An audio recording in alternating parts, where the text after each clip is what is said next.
once the pandemic broke last year, in what a lot of people have interpreted as a rally around the leader phenomenon, as Canada entered one of the worst crises in its modern history. Trudeau, with his new beard, was very much the public face of government communication for many months, constantly going on television to calmly explain the new rules and restrictions as they were being imposed. And it does seem like this sort of thing played well to his skills as a empathetic communicator. His popularity was also no doubt boosted by an early sense that Canada was handling the pandemic really well. Certainly much better than America, which is really the only international comparison that Canadians care much about for anything. In the first few months of the pandemic, Canada was recording very low rates of new cases, while America's were skyrocketing. As the U.S. continues to set new single-day records for cases, our neighbors to the north in Canada are experiencing a completely different situation. Canada started out much like the United States, but as the COVID curve climbed,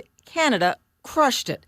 Now seeing on average just a few hundred new positive cases a day. Given that this was happening during the Trump presidency, one would constantly see reports in the press in both Canada and the US that presented Trudeau's Canada as a kind of model of informed, rational COVID policy, in contrast to the anything-goes chaos of Trump's America. A lot of this, however, also got bound up in ridiculously sweeping generalizations about the supposed fundamental differences between Canadians and Americans that weren't really informed by much hard evidence, but did stroke the Canadian national ego. My favorite example is this very cringe July 2020 editorial from the Toronto Star, which is Canada's biggest newspaper. At core, our national DNA favors the collective during a crisis that has demanded collective action, mutual sacrifice, looking out for the other, rather than insistence on personal liberty and pursuit of happiness. Many of the characteristics frequently cited as negatives in comparing Canada to the US, our smaller size, our humility, our greater trust in government, our commitment to community and social services, no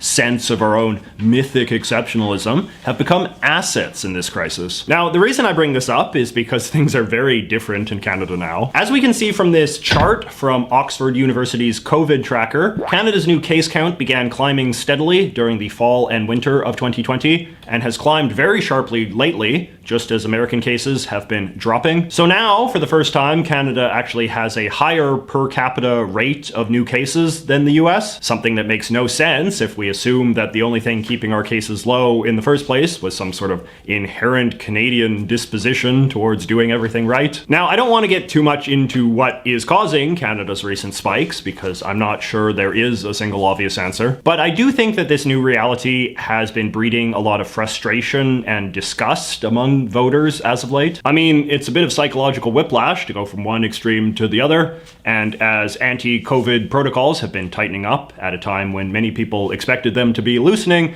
there have been a lot of big anti-lockdown protests across major Canadian cities as of late, including this absolutely bonkers one in Montreal. But luckily for the Prime Minister, a lot of that anger is also being directed towards Canada's provincial governments. As in America, a lot of COVID restrictions are developed at the local level, so if they don't seem to be working, most Canadians will be savvy enough to direct their rage at what they perceive to be the appropriate target. And certainly some of Canada's provincial leaders, especially Jason Kenney of Alberta and Doug Ford of Ontario, have seen their popularity decline a fair bit since the last summer. They're both conservatives, but their governments haven't behaved in a sort of stereotypically aloof right-wing sort of way. In fact, Ford in particular often brags about having the toughest COVID rules in all of North America. We have implemented the strictest measures in all of North America. But of course, that just breeds blowback of a different sort. One specific thing that Trudeau has gotten a lot of bad press for amid all of this, however, is vaccine procurement, which is under national jurisdiction. The Trudeau administration, for whatever reason, just did not cut very good deals with the vaccine makers,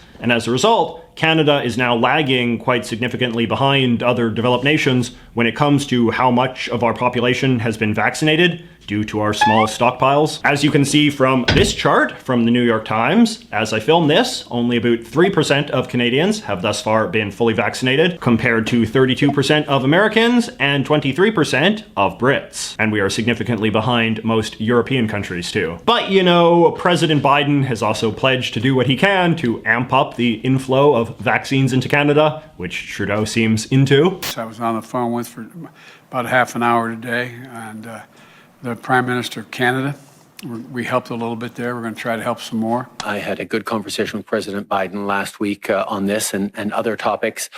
Canada is positioned to receive close to 50 million doses of vaccine before the end of June. So it is entirely possible that this current moment of low vaccinations isn't actually going to last for much longer, making the supposed scandalousness of the present moment just one more supposedly damning thing that won't actually stick to Canada's Teflon PM. But all that said, there does seem to also be a rather broad consensus among political observers in this country that Trudeau will not force another national election, which he has the power to do, until Canada's COVID situation is in a better shape. But when that day does finally come, we know who Trudeau's two challengers for the prime ministership will be. So let us take a moment and see what the other party bosses have been up to. Erin O'Toole, the new Conservative leader, has not exactly been setting the world on fire, although I'm sure he would say that's intentional. He has basically delivered on what he promised, which was to be a leader representing the broad mainstream of his party,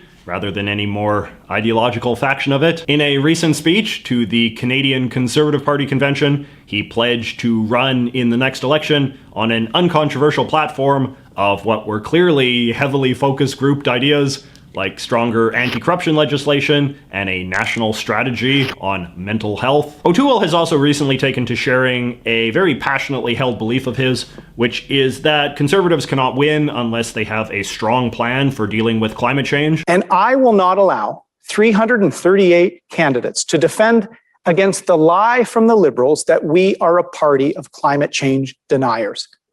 We will have a plan to address climate change.